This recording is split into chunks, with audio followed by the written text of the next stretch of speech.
Pakistan on Wednesday voiced its concern over the development of sophisticated drone technology by India, describing it as worrying.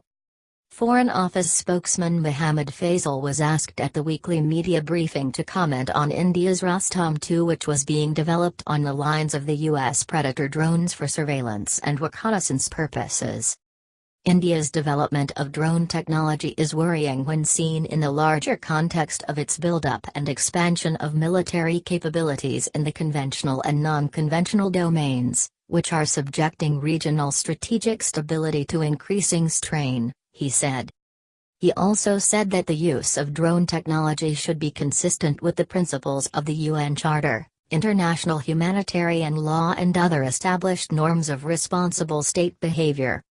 Faisal also said that India's belligerent posture along Lak and the working boundary has implications for not only Pakistan but also the region.